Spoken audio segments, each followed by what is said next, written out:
Y'all, I have not recorded a video talking in quite some time. Quite some time, honestly. Um, Hello. I have not forgotten about this YouTube. I swear to God I haven't. And there are some times I'm like, I really need to like just start doing. You know what I'm saying? But I don't. But I don't. I am not high. I have been getting more high though. I will be honest with you. I'm not gonna lie to you. I'm not gonna lie to you. I have been getting more high. Not because it just helps me loosen up. It honestly, it just helps me feel more playful and have more fun, to be frank. And I think I am gonna be one of those people that might self-prescribe with an edible like every like day or two, because there is no amount of Lexapro or Trintellix that will make Trump go away. So we have to do our own thing, okay? Even beside all of my family stuff and all of my drama that has been with my my father-in-law, like actual like mother and father wise, I have been doing great. I am gonna go back to school to be a hairdresser. I've really been sitting on it, and I'm like, I feel like hairdressing is one of the things that I can do from like my own place, my own studio, or like I can make custom wigs or something. Like I would love to work with like an artist, or like for shoots, or like there are so many avenues that doing hair can get you, because doing hair is one of those trades that will fortunately never go out of style. um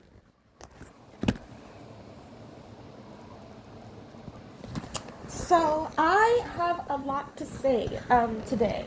I am going to be talking about a certain someone. I know it's been a while since you last see me. And I am no longer friends with, or just buds, or talking to my cousin. And I would like to have a dissertation, have a TED talk about that, because as there has been time passing between it, I'm not going to say, like, yeah, it is still on my mind. It's not on my mind. I'm going to be honest with you. It's not on my mind like all the time, but in fleeting moments.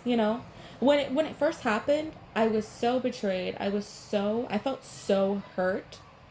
Um and I am not going to go into, I'm just going to talk like you already know what I'm saying, because no one is going to be watching this, and when I watch it back in a couple of years, to remember, or in a couple of months, to remember why I'm standing on my big business 10 toes, not 11, not 9. Amaya papaya. I will be not talking to this boy ever again. I think he got a little bit too spoiled from me. I don't know what he thought it was. I don't know if he just was like, oh my God, she loves spoiling me. She's always going to be on my side. I don't know if it's because he had 3 trips up here within the last year, like school year, and I like basically funded most of it, which I didn't really mind. I don't mind that, but it's the ungratefulness, it's the entitlement, it's the arrogance. You know what I'm saying? It's the lack of appreciation. It is the using things that I've told you in a vulnerable state against me when I don't agree with you type shit. And you know what? It's like as time has gone on, I really gave that boy so much of my energy. And you know what? At the end of the day, and I hate to say this, ladies, I hate to say this. At the end of the day, he was still a man. He was still a man. And I think, honestly, no, I never forgot that. But there was always a part of me that try to like maybe like talk it away or like discuss it away. I don't know. I don't know what to tell you. Honestly, I don't. Damn, where's my eyeliner? I'm doing my makeup. And the reason why I started to think about it and I wanted to record a video about it is because I am in the midst of like trying to tackle my mental health on my own again. Not willfully so. I'm in like the middle. I think I have had some hard times, I'm not gonna lie to you, with just like, I don't think it's because of my coping skills. I think it's genuinely just because of like the nonstop like fuck shit that's been going on. Like my best friend from Kansas cut me off very suddenly, just left me left me just like how my sister left me. Me and my sister are still talking. Me and my sister are talking again. And things are tense between me and my father-in-law. I'm not really torn up about the Kansas girl anymore, to be frank with you. I was when it first happened. I was like, damn, like, why does my love just keep going for waste? Why do I give my love? Why do I give my energy, my time, my light, my space, who I am, to these people who I don't think appreciate it as much as they should? And I don't want you to think just because my cousin was insensitive and low-key shading me and being bringing up shit for me that he knew I struggled with. It was also, I had already been feeling a way about it before then, because for my birthday, do you want to know what he got me this year? Mind you, my birthday takes place after his, which means this was after the 3 trips that I did for him, right? He took pictures on his trip, right? I'm sorry, I'm doing my eyeliner, so I might be a little quiet.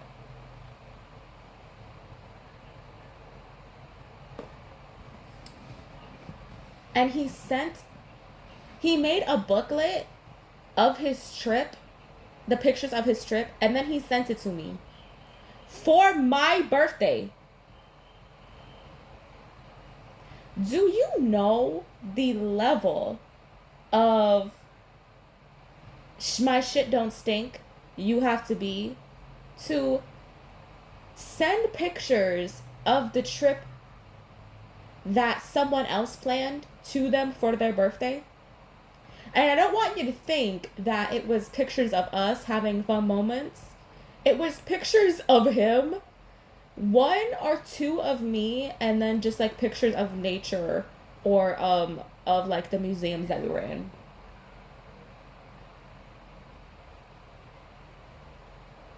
I need you to know that. I need you to know that, baby girl. I need you to know that, okay? And I don't want you to think like, oh, maybe he was like strapped for money. Like maybe he was doing it like because he was just like wanting to share his art with you. He told me himself that he was getting it made. He didn't tell me what he was getting made for my birthday. He told me what he was getting made was a pretty penny.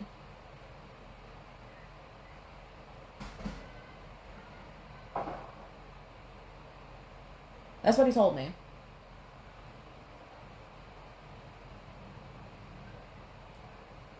He spent weeks, maybe like 2 weeks, talking up this gift that he got me that was coming in after my birthday, and that he worked really hard on it, and that it cost him a bunch of money, and that he's really proud of it.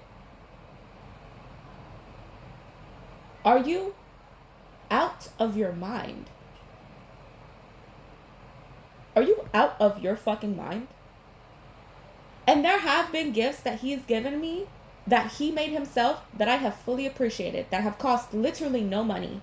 He made me a painting of Spirited Away that when Haku is being attacked by like the paper fairies or whatever the fuck. That is one of my favorite scenes, especially when he's like flying over the water. That is one of my favorite scenes.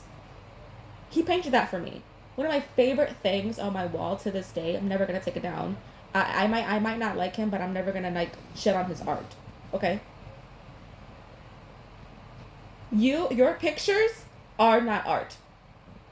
Of your trip are not art. If he wanted to paint like, hey, this is how the trip made me feel, and it was a painting of like all three of us,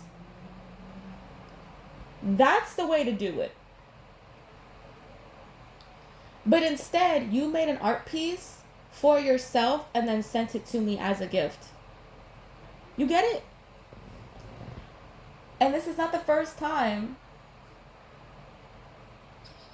that he's done some fuck shit like this on my birthday.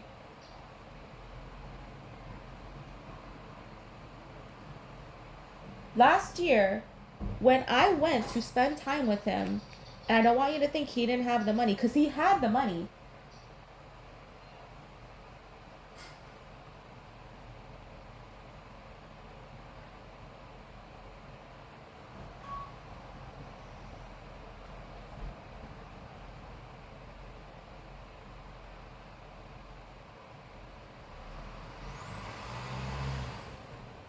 Hold on, hold on.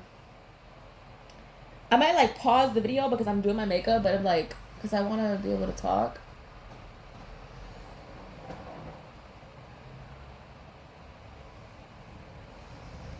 But I'm doing my eyeliner, so it's like I gotta be careful. Let me close it. Let me take a break. Let me tell you this. So last year, he painted a picture of me while I was there. Spent an hour on it and then gave me like this smudged version of me. It didn't have my face on it. It was like my nose bridge, my hair, and then a sunflower.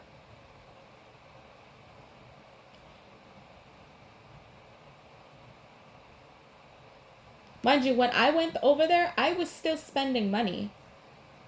I had a job then. I don't have a job now. He knows that I don't have a job now.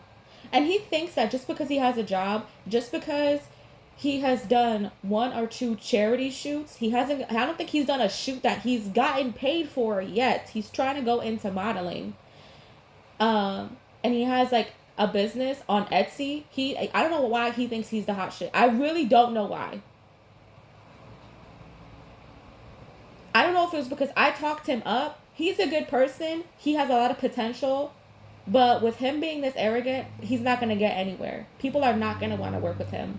People don't already want to work with him. He falls out with friends like every like 5 or 6 months. And now I wonder, and I look back and I'm like, was he doing shit to them that maybe he wasn't telling me? Because mind you, when this whole shit happened, he told my own mother not the complete story. He told her one thing I said against him, which was calling him a weirdo. Because you are a fucking weirdo, buddy. Clock that T, sis. Are you dumb? Are you dumb? And I want to see him. And there's a part of me that is just like, you know what? Me and my sister always had beef. There was always something wrong. But something about this hurts more because I thought different of you and you were actually a piece of shit. I knew my sister was a piece of shit. I didn't know that this guy was a piece of shit until just I knew it in my and like that's something that he wasn't as developed emotionally. And there was a sense of pride, a sense of entitlement. Because how do you think you got it all made and you did it all that? But you might have been living somewhere, but you still needed your parents for the grocery money. Why are you dead broke but you taking trips?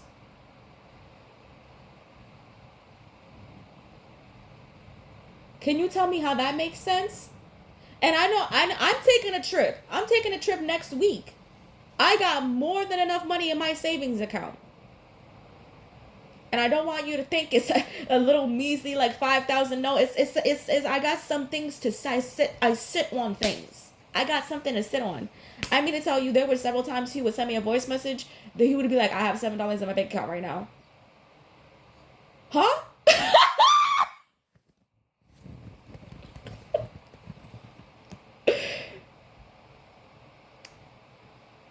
There is a lack of depth, not even in just himself, but even in the things that he enjoys. He didn't grow up with Harry Potter. He got into it willingly. And I made him aware. I was like, do you know how racist and fucking and horrible J.K. Rowling is? And he said, yeah, it doesn't matter though. You need to be able to separate the art from the artist. And I was like, some of the fucking characters' names are some of the racist shit. And he was like, yeah, but, besides that though. And you know why he was willing to do that? Was because he always grew up, he was always in a suburb, he always had central air. And I'm not saying that everybody who does that is like this. I'm saying that he has a lack of depth because he's never been persecuted against. And let's get into it. Let's get into it.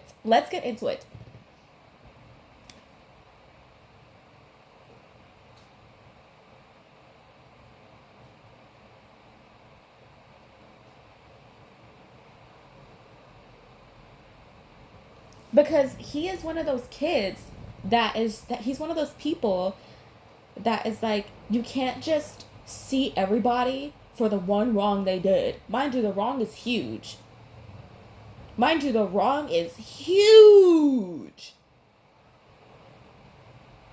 Like, I think he still listens to Nicki Minaj, like, currently, honestly, all the time.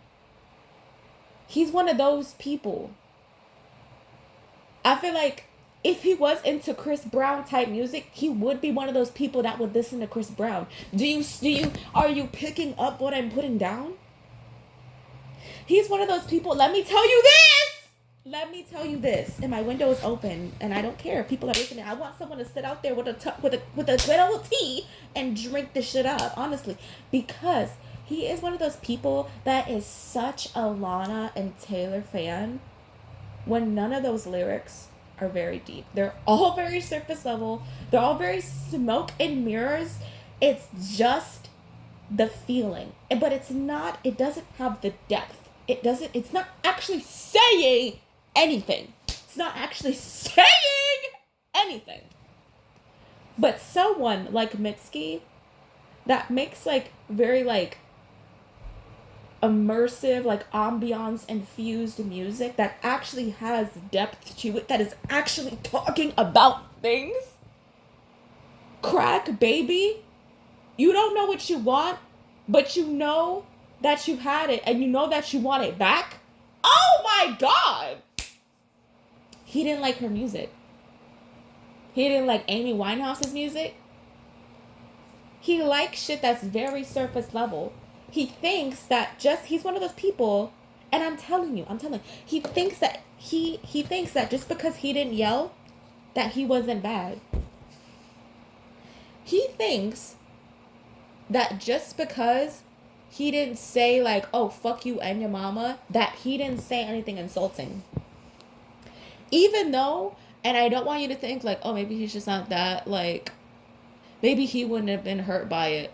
I know he would have, because he has a friend that he's been on the outskirts with for several months now that he just won't officially cut it off with, because he's not a grown man enough to just say anything about it. Because you know what? Because he's like, oh, I have to go to work with her still. It's just like, because you know why? Because your social life is at work. All those people are just your friends, because you don't know how to be an adult and have like emotional conversations and be held accountable and to actually hold people accountable. You just like to do it when they're annoying you. Just like how I said something to him and he brought it up when I was annoying him. That's not you bringing it up in an adult way. That's you bringing it up in a way that weaponizes your vulnerability to work against me. Do you understand what I'm saying? Because just because what you said is what you want in a boundary set doesn't mean what I said is not valid anymore. Do you understand what I'm putting down?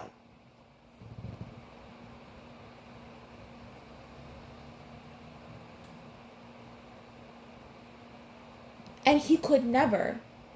And he would never understand this. And he was also one of those people, mind you, he would not like actively make fun of me, but whenever we would talk about like disturbing movies, he'd be like, I actually watch the movies. I don't just watch a review channel. Mind you, I told him that I watch like review channels and recap channels because a lot of disturbing horror movies as much as I love them, as much as they interest me in some way, sometimes they will feature violent sexual assault. And he has never been violently sexually assaulted in any way, shape, or form except for his ass being touched, and he didn't like it.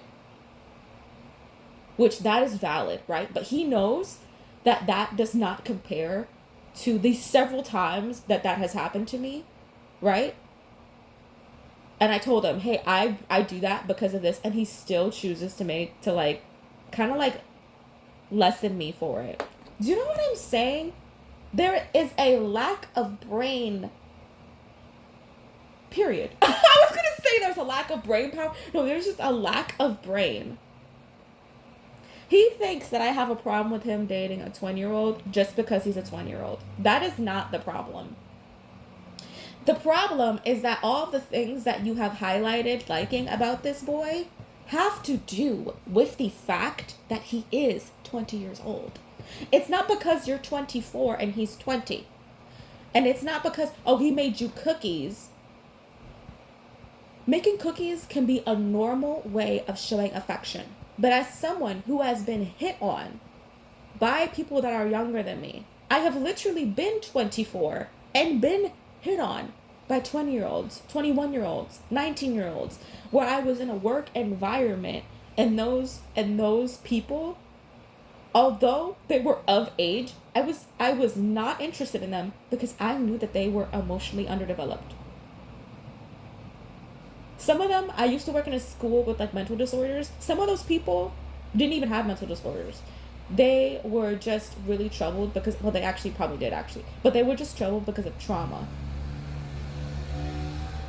And this kid is perfectly fine. This kid has had, I don't think he's had any trauma except for his parents not being accepting, which is a crazy thing to pursue. Okay, let's talk in order because I have a lot of things to say here. And it's just like, if I don't get it all out all at once, then it doesn't count. That's why I have to keep recounting this shit because I'm like, I have more to say.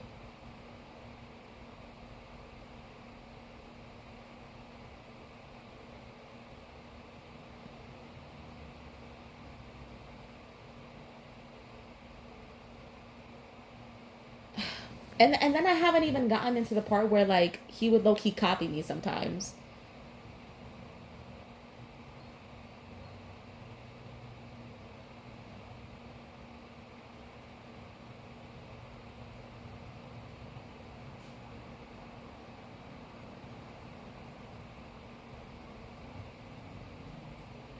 Hold on. I'm almost done. I promise you, I'm almost done. I'm treating this as a FaceTime with an elementary school friend, with like an elementary school like bestie. I miss her so bad. I know that she would love to hear this kind of tea because as much as we haven't talked in the years, not because we fell out, because we grew apart because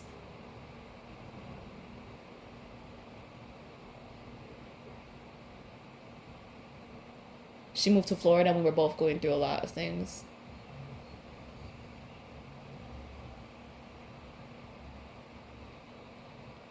And then she had a baby, and she started like I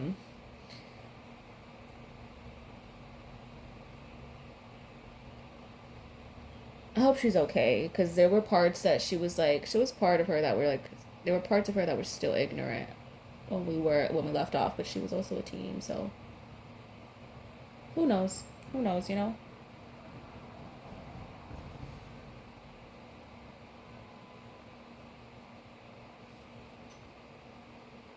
Okay.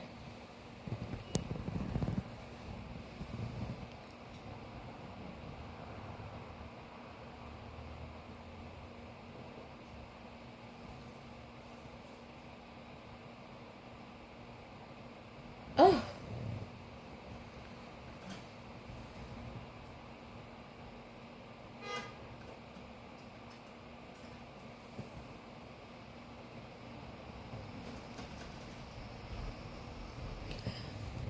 fuck. Hold on. Let me like get my like a Q-tip so I can clean this up a little bit.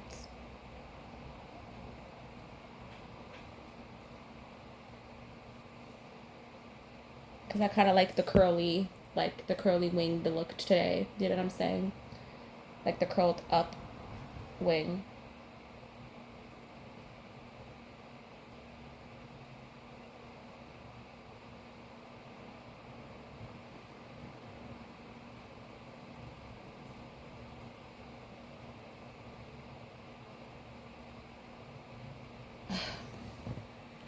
Okay, I was talking about his boyfriend, which I don't even know if they're still together. So, which I don't honestly, and I don't think that they're going to, not because of the boy, but actually because of Matthew, my cousin, which is, if he can't even talk to me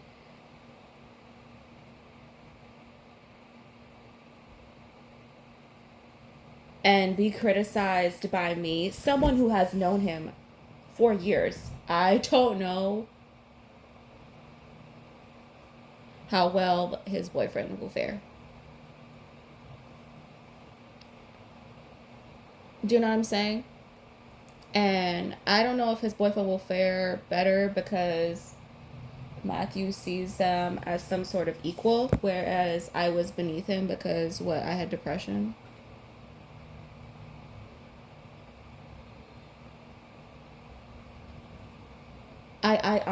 I don't know. I don't know.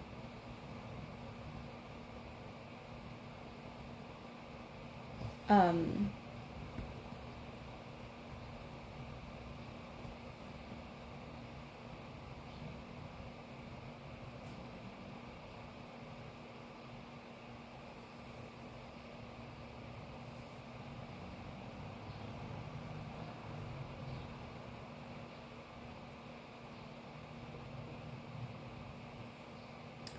we're gonna air it out. I'm not gonna lie to you. We are gonna air it out.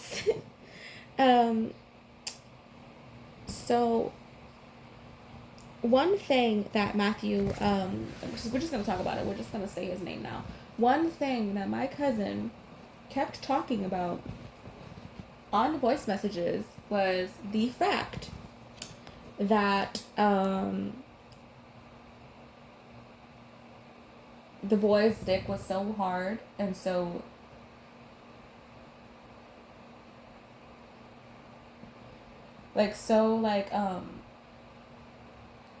easy to arouse, and he was like, it really turns me on how easily aroused he gets. And he was equating that to the boy being really attracted to him, but that's not what I equated to. I was equating it to, well, this boy has probably not had that much experience, whereas everybody in the club has done fucked you or had an experience with you. And that's not even me trying to be shady. That is something he himself knows.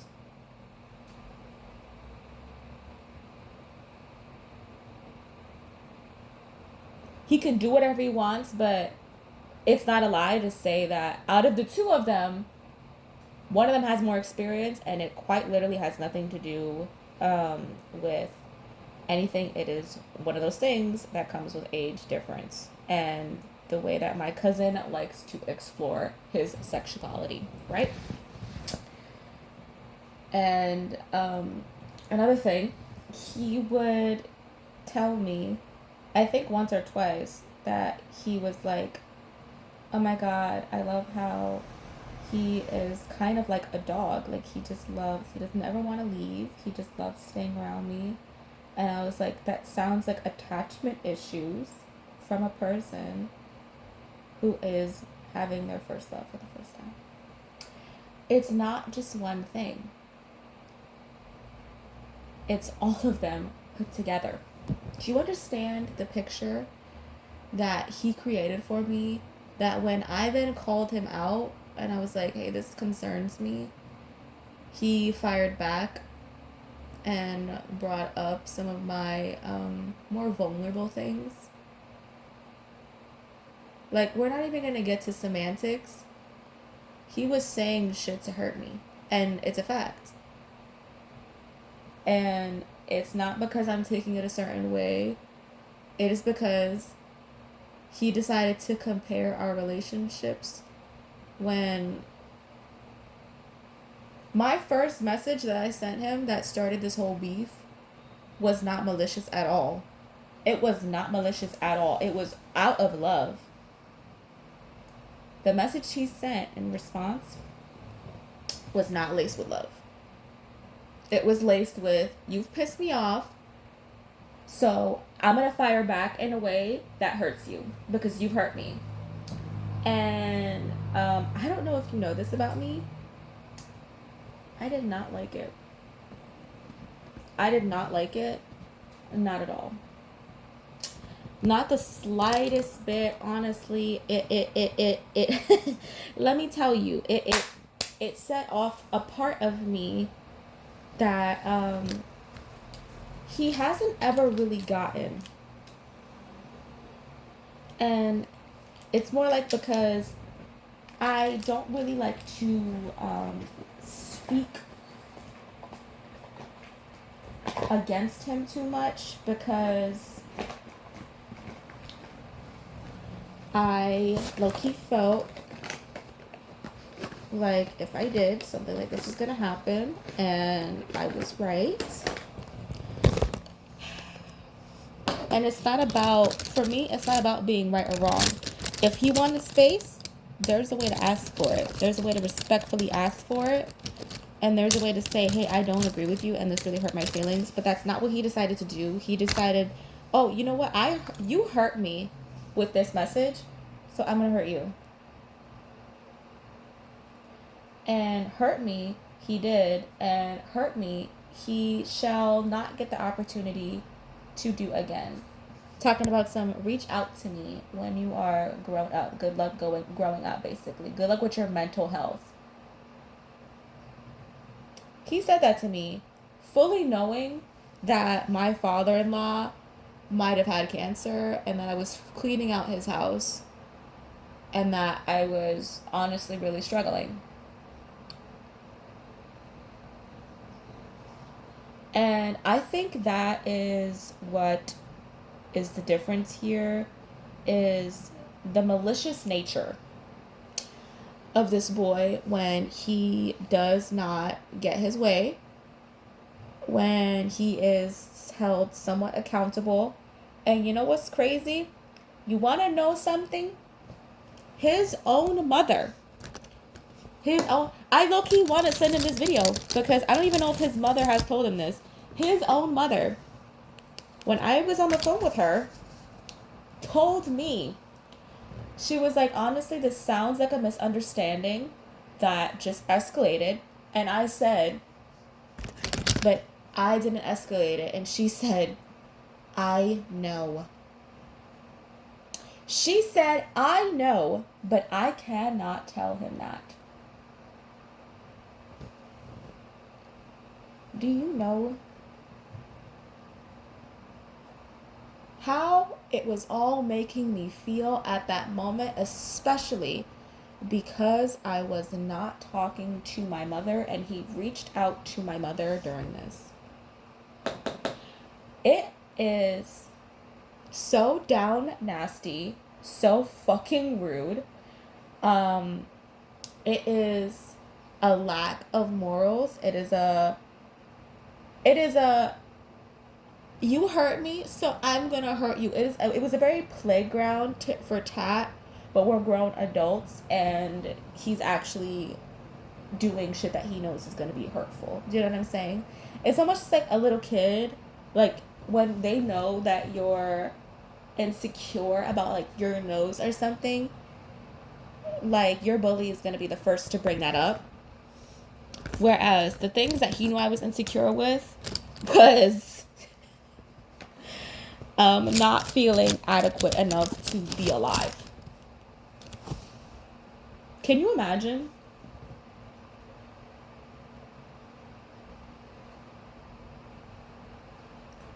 And I'm not saying this as a boo-hoo. I'm saying this as a, can you believe the audacity of some of these bitches? These bitches are literally my sons. I got an eyebrow slit. He got an eyebrow slit.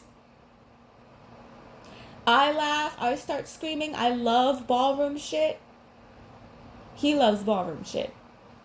I got him into it. Whenever I'm stimming, whenever I'm geeking and gagging and laughing, he will start right up after me. And it's, you know what's funny? My girlfriend told me that. My girlfriend was like, I saw that of him and it made me feel weirded out. Like, oh. Oh. These bitch, like, they don't get it. You don't get it. You don't get it. And you know what? I am glad that you are gonna live in a sense of delusion for your whole life. I really am. Because you know what? If you had to if you had to live knowing the truth, I don't know if you would be doing well.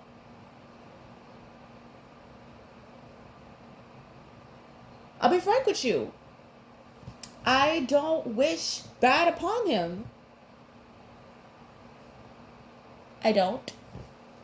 I don't wish that he, like, got sicker. I hope that that relationship that he stood 10 toes by and basically ruined our friendship for the rest of our lives. No, because it is that deep. It's not about, oh, I didn't know it was gonna hurt you. I let you know, and I was letting you know, you're hurting me. And you said, well, that doesn't really matter. You know what? I hear you. You know what? You say it don't matter. You say, talk to me when you're ready. Talk to me. Good luck with your mental health. I bet you won't ever have to know about it again. You won't ever have to know about me again. If you really think that low of me, if you really think listening to voice messages of me explaining why you fucked up and why I'm hurt are not worth listening to, are not necessary, then you won't hear from me anymore. It's just that simple. And then I found out after I said that, like a week later after all this shit happened, he texted my mom asking how everything was. Stop talking to my fucking mom. Are you slow in the head, bitch?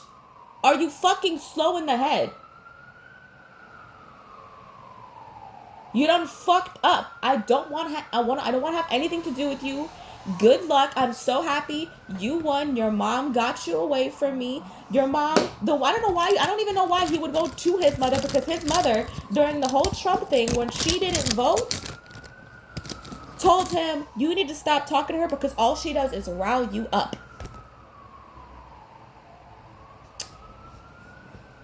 Mind you, he was mourning the loss of his rights.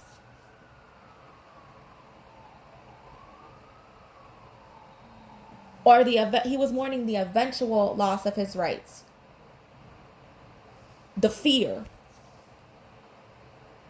You get it?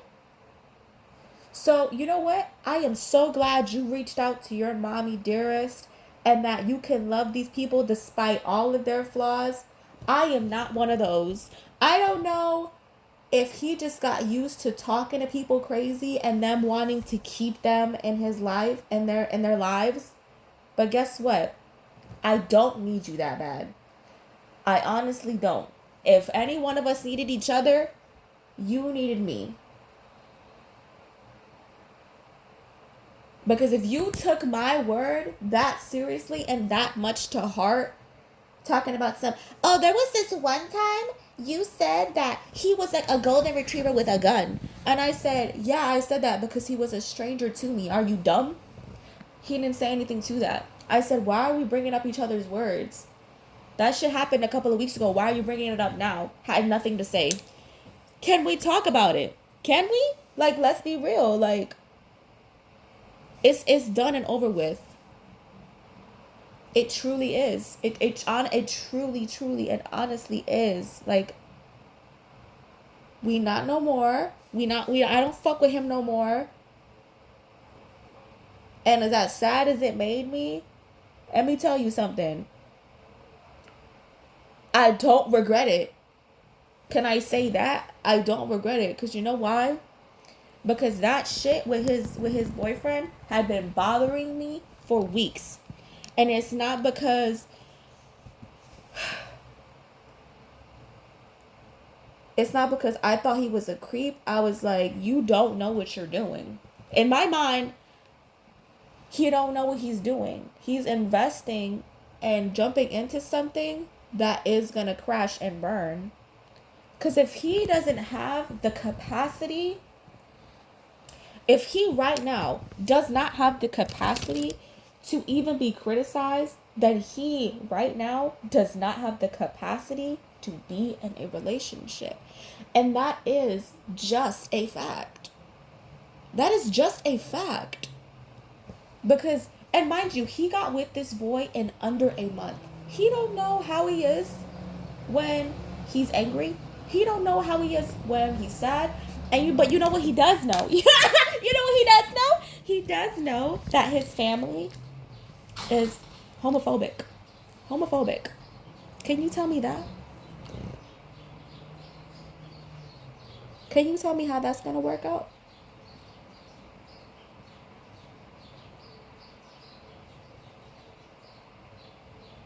Okay, I'm going to go because my father is home. And as much as I have talked to this to my family, I don't want them to hear it. Okay, bye.